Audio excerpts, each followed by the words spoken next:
बुलेटिनच्या सुरुवातीलाच मोठी बातमी आहे. शिवसेना पक्ष आणि चिन्हासंदर्भात आजही ठाकरेंच्या शिवसेनेकडून जोरदार युक्तिवाद झाला.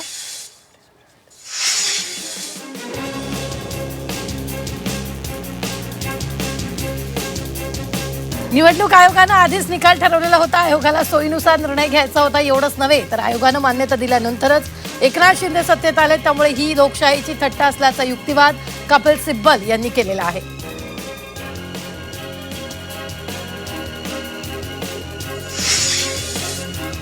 सर्व नेते पदाधिकाऱ्यांचं शिंदेंच्या नेतृत्वात काम सुरू असल्याचं म्हणत कार्यकर्ता आणि संघटना आमच्या सोबत असल्याचा दावा मस्केंनी केला. तर फूट फक्त विधिमंडळ पक्षात पडली असून आमचा पक्ष आजही मजबूत आहे असा पलटवार संजय राऊतांनी केला. अधिकाराच्या बाहेर जात एका फुटीर गटाला निवडणूक आयोगानं पक्ष आणि चिन्ह दिल्याचा आरोप खासदार संजय राऊतांनी केला. तर ठाकरेंच्या शिवसेनेकडून निवडणूक आयोगाला विलन ठरवण्याचं काम सुरू असल्याचा पलटवार खासदार नरेश मस्केंनी केला. मनोज जरांगे पाटील यांनी दिलेल्या आंदोलनाच्या इशाऱ्यावर पार्श्वभूमीवर मंत्री शंभूराज देसाई यांनी भूमिका स्पष्ट केली आहे. मराठा आरक्षणाबाबत सरकारनं दिलेल्या आश्वासनांची पूर्तता करण्यासाठी सातत्यानं पाठपुरावा सुरू असून आंदोलनाची वेळ येऊ नये यासाठी सरकारकडून आवश्यक ती कार्यवाही केली जात असल्याचं मंत्री शंभूराज देसाई यांनी सांगितलं. सोशल मीडिया रील्स आणि झटपट यशाच्या धावपळीत गुंतलेल्या जेनझी पिढीला पंतप्रधान नरेंद्र मोदी यांनी महत्त्वाचा सल्ला दिला. आयुष्यात कधी शॉर्टकट शोधू नका, कारण एखादा चुकीचा शॉर्टकट तुम्हालाच कट म्हणजे नष्ट करू शकतो असा इशारा देत त्यांनी तरुणांना सोशल मीडिया इन्फ्लुएन्सरना जाळ्यात न अडकण्याचं आवाहन केलं. लोकसभेत बहुचर्चित FCRA विधेयकाबाबत प्रस्ताव मंजूर करण्यात आला. तीव्र विरोध आणि गदारोळादरम्यान केंद्र सरकारनं हे विधेयक सखोल तपासणीसाठी संयुक्त संसदीय समिती अर्थात JPCकडे पाठवण्याचा प्रस्ताव मंजूर केला. हे विधेयक 31 सदस्यांच्या संयुक्त संसदीय समितीकडे पाठवलं जाणार आहे. मात्र काँग्रेसनं या विधेयकाला विरोध केला.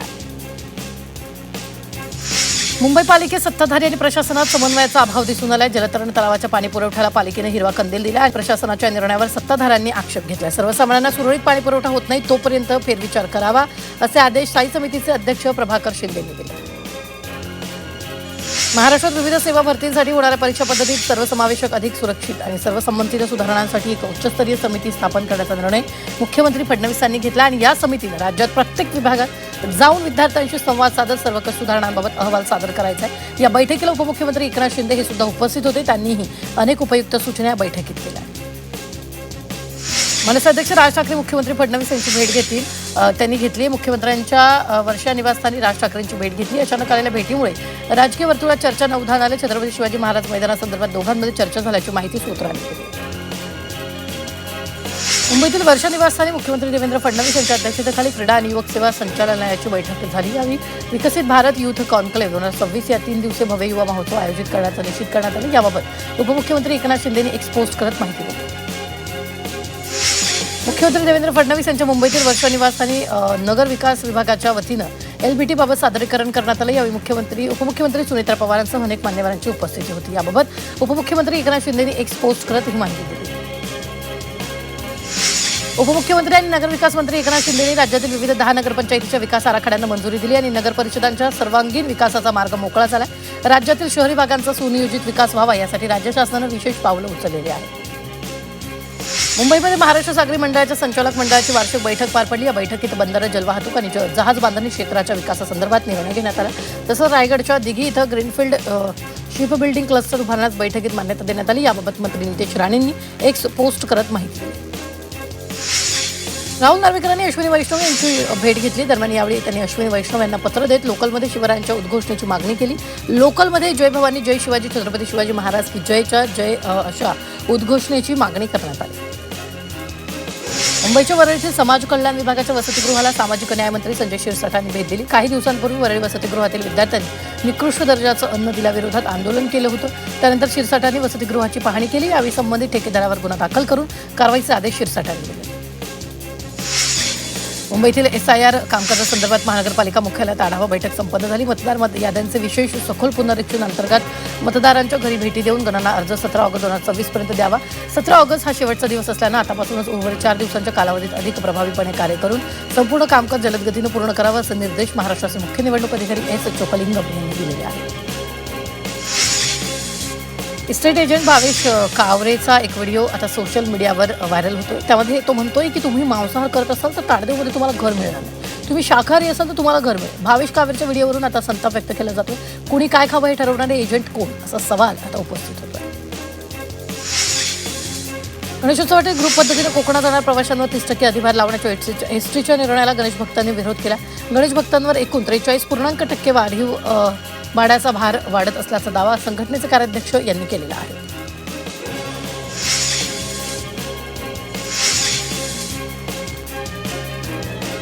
देशातील सार्वजनिक क्षेत्रातील बँकांनी गेल्या 5 आर्थिक वर्षात देशभरात एकूण 6,255 नवीन शाखा सुरू केल्या, तर याच काळात 4,093 शाखा बंद करण्यात आल्या. केंद्र सरकारनं संसदेत याबाबतची माहिती दिली आहे.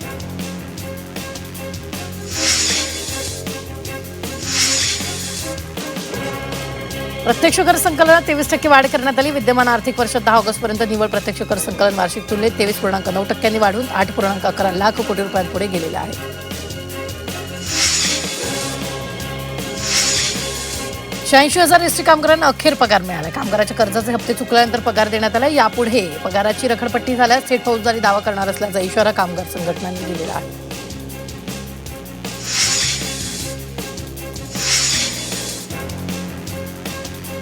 उच्च न्यायालयानं अन्न औषध प्रशासनावर टीका केली. एफडीएची कारवाई म्हणजे डास मारण्यासाठी तलवारीचा वापर करण्यासारखी आणि प्रश्न विचारण्यापूर्वीच गोळी झाडण्यासारखी असल्याची टीका उच्च न्यायालयानं केली.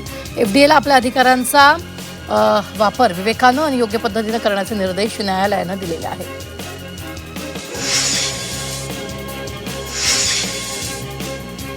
कांदिवली चारकोप येथील तलावाभोवतीच्या अतिक्रमणांवर कारवाई करण्यात अपयश आले. त्यावरून मुंबई उच्च न्यायालयानं मुंबई उपनगर जिल्हाधिकाऱ्यांवर कठोर शब्दात ताशेरे ओढले. तसंच अतिक्रमणाविरोधात केवळ कागदपत्र नकोत, कृती हवी असं जिल्हाधिकाऱ्यांना बजावण्यात आलेलं आहे.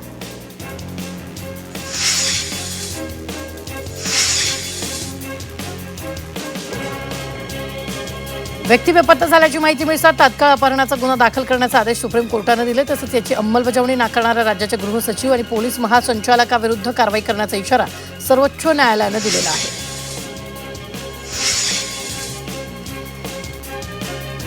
ठाणे महापालिका मालमत्ता हस्तांतरण शुल्कात वाढ करणारे क्षेत्रफळाऐवजी आता बाजार मूल्याच्या 0.5% दरानं शुल्क आकारण्याचा प्रस्ताव आहे. 1 कोटीच्या मालमत्तेसाठी 50,000 रुपये शुल्क द्यावे लागतील. प्रस्ताव 17 ऑगस्टला सर्वसाधारण सभेत मांडला जाणार असून मंजुरीनंतर अंमलबजावणी होईल.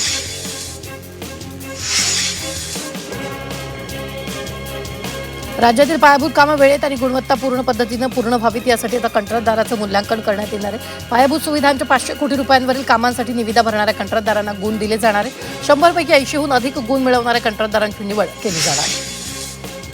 आर्थिकदृष्ट्या दुर्बल घटकांसाठी सिडको महामंडळानं 4,779 सदनिकांची नवीन गृहनिर्माण योजना जाहीर केली. या योजनेसाठी 15 ऑगस्टपासून ऑनलाईन नोंदणी सुरू होणार आहे. स्वातंत्र्य दिनी सकाळी 11 वाजता सिडकोच्या www.sidcohomes.com या संकेतस्थळावर नोंदणीची सुविधा उपलब्ध होईल. म्हाडा आता अंबरनाथ कल्याण परिसरात तब्बल 1,400 घरं उभारणार आहे. PMY अंतर्गत पुढील 3 वर्षात घरं उभारली जातील. मुंबईत घर घेणं सर्वसामान्यांच्या आवाक्याबाहेर झाले. त्यामुळे स्वस्तात हक्काच्या घराचं स्वप्न पूर्ण करण्यासाठी सर्वसामान्यांची पसंती मुंबईच्या आसपास असलेल्या शहरांना मिळते आहे. राज्य सरकारनं सामान्य प्रशासन विभागात स्वतंत्र मराठा आरक्षण कक्ष स्थापन केला. मराठा आरक्षणाशी संबंधित प्रशासकीय कामकाजासाठी हा कक्ष स्थापन करण्यात आला. या कक्षाच्या पदरचनेबाबत दुरुस्ती करण्यात आलेली आहे.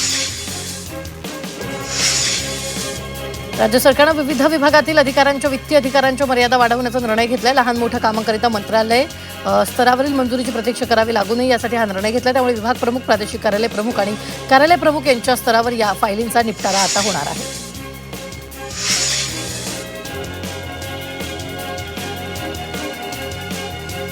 धारावीचा पुनर्विकास सुरू केलाय तरी मूळ झोपडपट्टीवासियांच्या पात्रतेत अडचणी येत आहेत. पात्रतेचे निकष पाळले गेल्यास धारावीतील किमान 50% झोपडीवासियांना धारावी बाहेर जावं लागणार आहे. मुंबईतील जलतरण तलावाचा पाणीपुरवठा पुन्हा सुरू करण्याचा निर्णय मुंबई पालिकेने घेतला आहे. मुंबईला पाणीपुरवठा करणाऱ्या 7 जलाशयांमधील पाणीसाठ्याची सद्यस्थिती पाहता हा निर्णय घेण्यात आला आहे. जलतरण तलावाचा पाणीपुरवठा पुन्हा सुरू करण्याच्या निर्णयामुळे जलतरण तलावाचा वापर करणाऱ्या नागरिकांना दिलासा मिळणार आहे. नौदलाच्या 10 व्यक्तींना पाणबुड्यांवरील महापालिकेकडून विमा संरक्षण देण्यात येणार आहे. पावसाळ्यात मुंबईतील पूरसदृश परिस्थिती हाताळण्यासाठी आणि समुद्रात बुडणाऱ्या व्यक्तीच्या बचाव कार्यात सहभागी होणाऱ्या नौदलाच्या व्यक्तींना विमा कवच देणार आहे. प्रत्येक व्यक्तीला 50 लाख रुपयांप्रमाणे 5 कोटी रुपयांचं हे विमा कवच असणार आहे.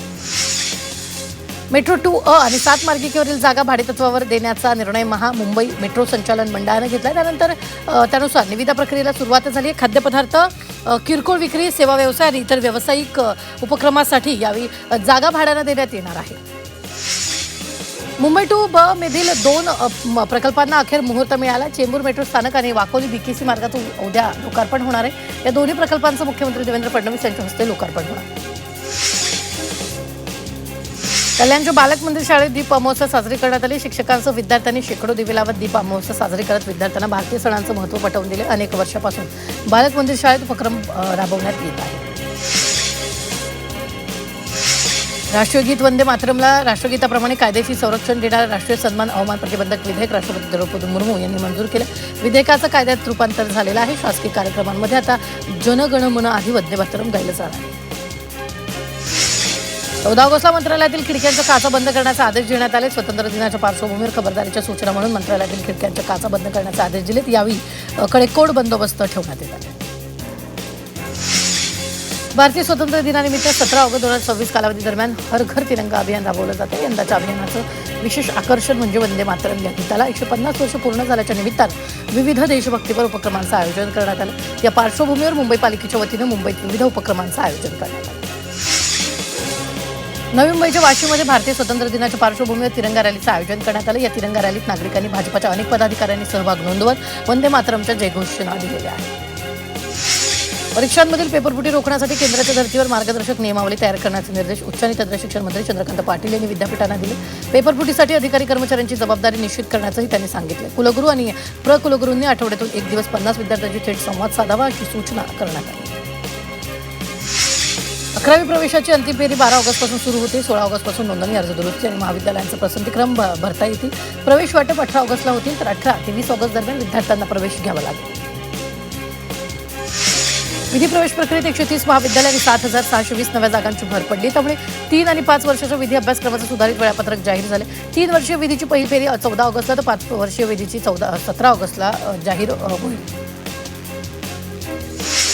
MPSCच्या गट संयुक्त पूर्व परीक्षा 2026 साठी 5,707 जागांसाठी 11,24,000 अर्ज आलेले. त्यामुळे एका जागेसाठी सरासरी 193 उमेदवारांची स्पर्धा आहे. परीक्षा 25 ऑक्टोबरला होणार आहे. सुरुवातीला 2,619 जागा होत्या. सुधारित जाहिरातीतील आणखी 3,088 जागांची भर पडली. जे रुग्णालयाशी संलग्न ग्रॅट मेडिकल कॉलेजनं IIRF 2026 क्रमवारीत राज्यात प्रथम, देशात 18वं आणि पश्चिम विभागात दुसरं स्थान मिळवलं. कॉलेजला 929.27 गुण मिळाले. राज्यातील 11 वैद्यकीय महाविद्यालयांचा देशातील टॉप 100 मध्ये समावेश असून त्यापैकी 8 सरकारी महाविद्यालय आहेत. इंटरनॅशनल इन्स्टिट्यूशनल रँकिंग फ्रेमवर्कनं देशामधील वैद्यकीय महाविद्यालयांची मानांकनं जाहीर केली. त्यामध्ये महाराष्ट्रातील ग्रँट वैद्यकीय महाविद्यालय संलग्न जे रुग्णालयाला 18वं स्थान मिळालं, तर त्यांनी राज्यात अव्वल स्थान पटकावलं. रायाच्या आगमनापूर्वी विसर्जन रस्त्यावरले खड्डे तात्काळ भरण्यात यावे, तसंच रस्त्याचं डांबरीकरण करावं अशी मागणी करण्यात आली. मुंबई सार्वजनिक गणेशोत्सव समन्वय समितीने ही मागणी केली. तसंच विसर्जन मार्गावरील फांद्यांची छाटणी आणि लटकणाऱ्या केबल्स काढण्याची मागणी केली आहे. मुंबईसह ठाणे आणि पालघर या जिल्ह्यांमध्ये मुसळधार पावसाचा येलो अलर्ट दिलाय. मुंबईत यंदा सरासरीहून उशिरानं दाखल झालेल्या मोसमी पावसानं ऑगस्टच्या सुरुवातीच्या दिवसातच 2,000 मिमीचा टप्पा पार केला. कृषी विभाग अधिक सक्षम, तंत्रज्ञान आधारित आणि शेतकरी केंद्रित करण्यासाठी 17 वर्षानंतर विभागाच्या सुधारित आकृतीबंधाला मंत्रिमंडळानं मंजुरी दिली आहे. नव्या आकृतीबंधानुसार कृषी विभागातील 23,476 नियमित पदांना मंजुरी देण्यात आली. त्यापैकी 2,668 पदं नव्यानं निर्माण करण्यात आलेली आहेत. पालघरमधील काही भागांमध्ये गेल्या काही दिवसांपासून पुन्हा भूकंपाचे धक्के जाणवत आहेत. या पार्श्वभूमीवर जव्हार परिसरातील काही गावांमध्ये NDRFच्या पथकाकडून भूकंपाच्या वेळी घ्यायची खबरदारी आणि बचाव कार्याचं प्रात्यक्षिक देण्यात आलेलं आहे. मुंबईतील घाटकोपरमध्ये दरड कोसळून 7 जणांचा मृत्यू झाला. घाटकोपरमधील अशोकनगर येथील गौसिया चाळ परिसरात डोंगराचा भाग कोसळून ही दुर्घटना घडली. यामध्ये 7 जणांचा मृत्यू झाला असून यात 2 चिमुकल्यांचा समावेश आहे. तर या घटनेत 3 जण जखमी झालेत. घटनेनंतर मुंबईच्या महापौर ऋतू तावडे घटनास्थळी पाहणी करण्यासाठी पोहोचले. दरड कोसळण्याची अथवा भूस्खलन होण्याची शक्यता असलेल्या धोक्याच्या ठिकाणी रहिवाशांनी राहू नये, स्थलांतरित व्हावं यासाठी मुंबई महानगरपालिकेकडून नागरिकांना नेहमी सतर्क करून सूचना दिली जाते. विशेषतः पावसाळ्यापूर्वी उपाययोजना करताना नोटीस सुद्धा दिल्या जातात. मुंबईतील विस्तारित आमदार निवासात छताचा भाग कोसळला. सार्वजनिक बांधकाम विभागाच्या कामाच्या दर्जावर प्रश्नचिन्ह उपस्थित होतोय. दिलीप वळसे पाटील यांच्या झूममधील ही घटना आहे.